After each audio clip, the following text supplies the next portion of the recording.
सपने देखने वाली बहू। गुप्ता जी की बहू अंजलि को सपने बहुत आते थे। एक दिन सुबह सुबह जब अंजलि सोकर उठी, सासू माँ जानती हैं क्या होने वाला है? अरे क्या हुआ, फिर से कोई नया सपना देख लिया क्या? हाँ सासू माँ, बहुत जोर से बरसात आने वाली है। आज कोई कपड़े मत धोना, सूख नहीं पाएंगे। अरे बहू, बाहर तो इतनी तेज धूप निकली पड़ी है, तुमको कहाँ बारिश नजर आ रही है? अरे मम्मी जी, मैंने सपने में देखा था बहुत जोर से बारिश होने वाली है, इसलिए बस आज कोई कपड़े नहीं धुलेंगे। अरे लेकिन इससे पहले भी तो कितनी बार तुझे सपने आए हैं, कभी कुछ सच भी होता है क्या? मम्मी जी, आप भी ना सपनों पर भरोसा करना चाहिए, भरोसा। अंजलि की सास उसकी कोई बात नहीं मानती, लेकिन उस दिन वाकई में शाम होते होते घने बादल आ जाते हैं और जोर से मूसलाधार बारिश होने लगती है। अंजलि, आज तो तुम्हारा सपना सच हो गया। बहू, आज तो तुमने सपने में बारिश देखी थी ना, और देखो सच में बारिश हो गई। लगता है अगली बार से हमें तुम्हारी बात माननी पड़ेगी। पापा जी, मैं तो हर बार ही मम्मी जी से कहती हूँ, मेरे सपने सच हो जाते हैं, बस भरोसा रखिए।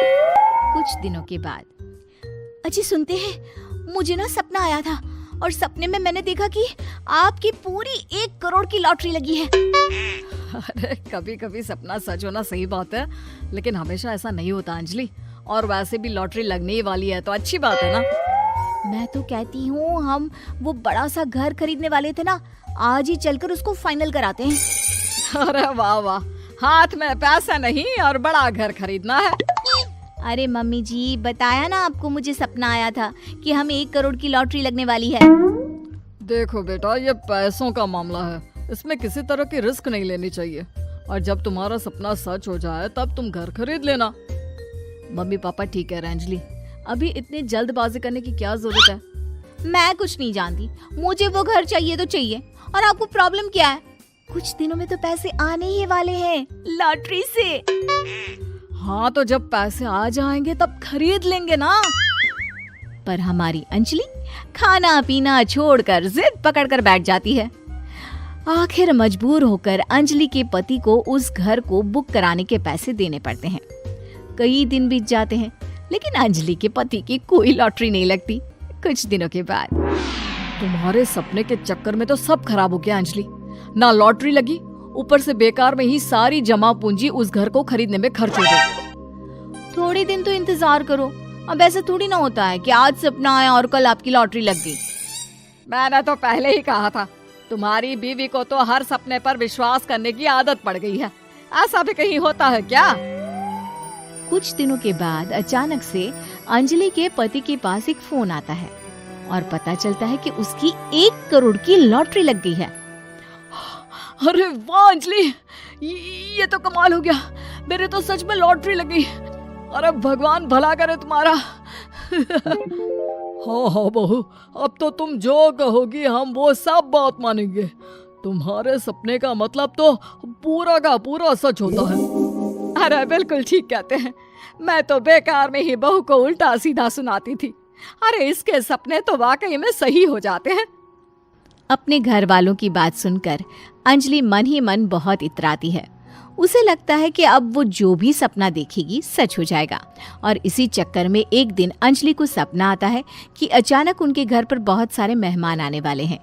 यही सोचकर अंजलि अपनी सास को कहकर बहुत सारा खाना पहले से ही बनाकर रख लेती है। सुबह से शाम हो जाती है। हमने इतना सारा खाना बना लिया, लेकिन हमारे घर तो कोई मेहमान आया ही नहीं। हाँ मम्मी जी, अब तो रात होने आई है, लगता है ये खाना हम लोगों को ही खाना पड़ेगा। गुप्ता जी का परिवार पूरे 2 दिन तक उस खाने को खाकर खत्म करता है, लेकिन अंजलि की अपने सपनों पर भरोसा करने की आदत इतनी जल्दी छूटने वाली कहाँ थी। एक दिन अंजलि की सास अपने किसी रिश्तेदार के घर जाने के लिए कहती है, अरे अंजलि बहू, मैं जरा 2 दिन के लिए बुआ जी के घर जा रही हूँ। देखो तुम पीछे से घर को अच्छी तरह संभाल लेना। हाँ ठीक है मम्मी जी, आप चिंता मत करिए, मैं सब कुछ अच्छे से संभाल लूंगी। बहू, वैसे तो तुम सब कुछ बहुत अच्छे से ही करती हो, लेकिन देखो ये जरा ना सपनों पर भरोसा थोड़ा कम किया करो बेटा। क्या मम्मी जी, मेरे इतने सारे सपने तो सच हो जाते हैं। उसके बाद भी आपको शक ही रहता है हमेशा। अरे बेटा, कभी कभार की बात अलग है, लेकिन हमेशा इन बातों पर भरोसा करना बहुत बड़ा नुकसान भी करवा सकता है। तुम्हें इस बात को समझना चाहिए। ठीक है मम्मी जी, समझ गई। अब आप आराम से जाइए, मैं सब कुछ बहुत अच्छे से कर लूंगी। अंजलि की सास बुआ जी के घर चली जाती है। उसके जाने के बाद अंजलि एक दिन सुबह सोकर उठती है और जोर जोर से रोने लगती है। अरे क्या हुआ अंजलि, तुम रो क्यों रही हो? बहू सब ठीक तो है ना? क्या कोई बुरा सपना देखा? अरे पापा जी क्या बताओ, मम्मी जी नहीं रही, वो हम सबको छोड़कर चली गई।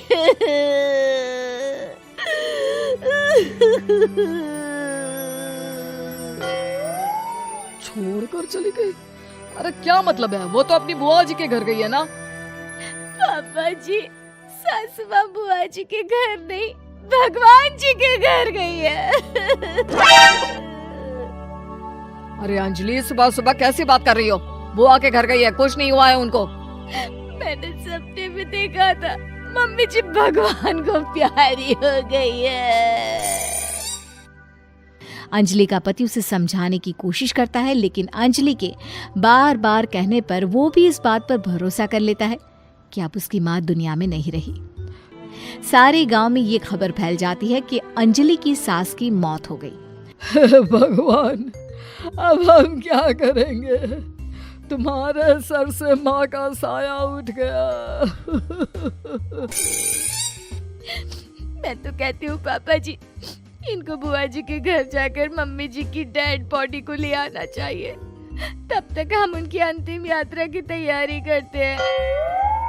अंजलि का पति अंजलि की बात सुनकर बुआ जी के घर के लिए रवाना हो जाता है।